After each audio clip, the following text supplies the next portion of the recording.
here's 3 price scenarios that I'm hypothetically looking at when it comes to XCN if we do ever even see a fully fledged type of altcoin season during this cycle. Even though nothing I say is financial advice, the first scenario I want to take a look at is 15 cents, which some people may be thinking, who cares about 15 cents? Well, 15 cents is actually a 12.5x from here, and the market cap, considering current circulating supply, would be around $5.2 billion. So I don't think the market cap at that point would be too outlandish, and a 12.5x is not something I would necessarily complain about, even though I don't think it's going to be arguably the best of all time. However, even besides all that, I like the fundamentals when it comes to Onyx, and let me explain why. The Onyx protocol is focused on 2 markets that Ripple and Stellar are focused on as well, arguably in my opinion, and that is payments and global trade and finance. Now, the payments market is currently valued at over $2 trillion, whereas the global trade and finance market is predicted to reach up to $5 trillion in size by 2028, according to Mordor Intelligence. So it's not such a bad thing. And if we take a look at Ripple and Stellar, in my opinion, there actually really isn't that many direct, or should I say reputable competitors. Because let's say, for instance, what are the alternatives beyond XRP and XLM currently that a lot of people talk about?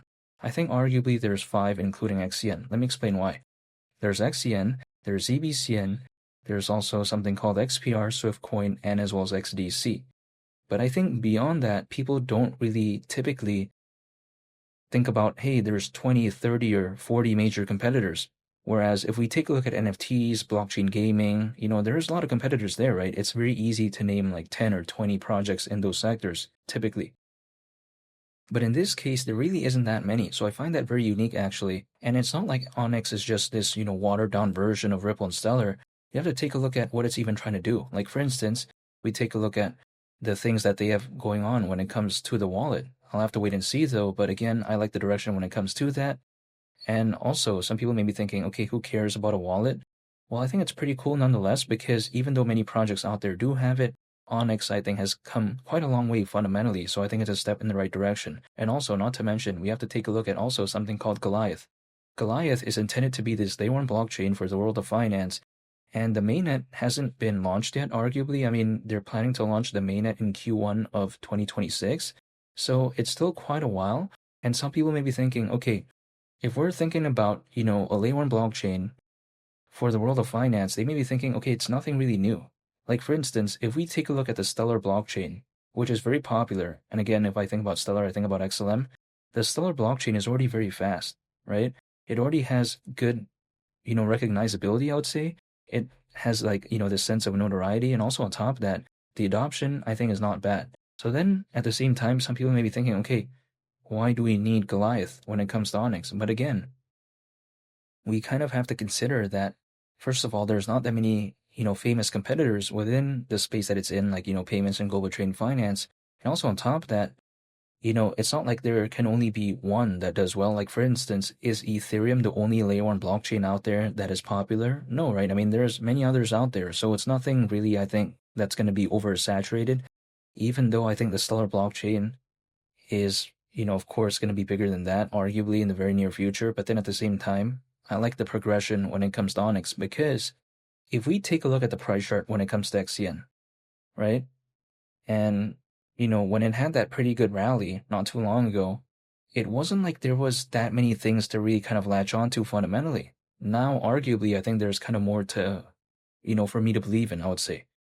So I think, again, Onyx is heading in the right direction. And I've seen time and time again that people usually in this space, they care about the narrative, the story, and kind of what something could be as opposed to what it already is. So yes, when it comes to the wallet, when it comes to Goliath, there's a lot of unanswered questions, at least for me, when it comes to that. But then, I like the narrative and I like the story.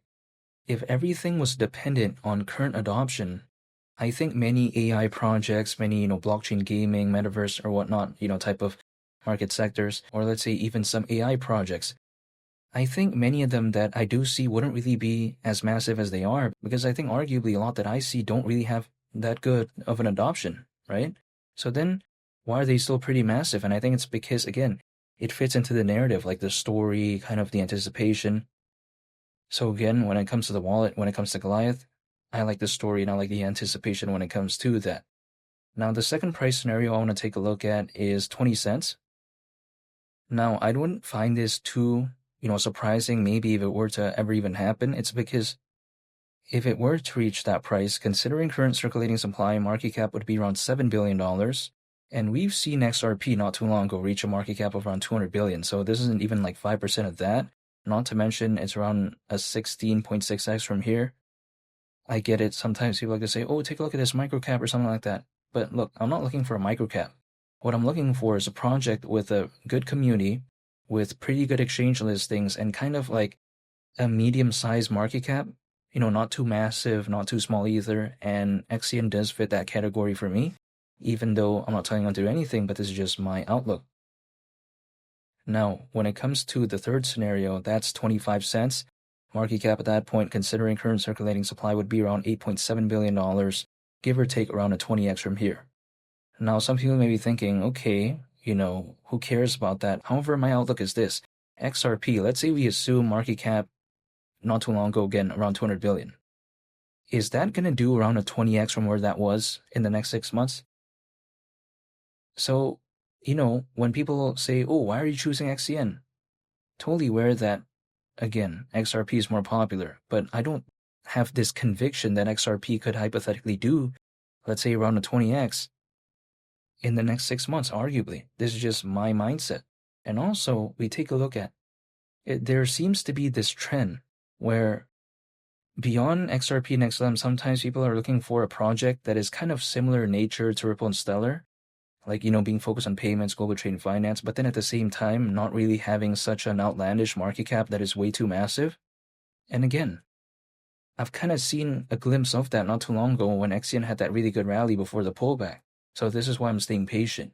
Now, some people may be thinking, okay, how soon? Now, this is not something that I will know exactly because how can I? I do not know the future. However, historically, though, I can take a look at what has happened, from what I've observed. Historically speaking, typically altcoins as a worst case scenario, they usually peak around a year and a half after a Bitcoin halving event. So it's like, give or take around 18 months.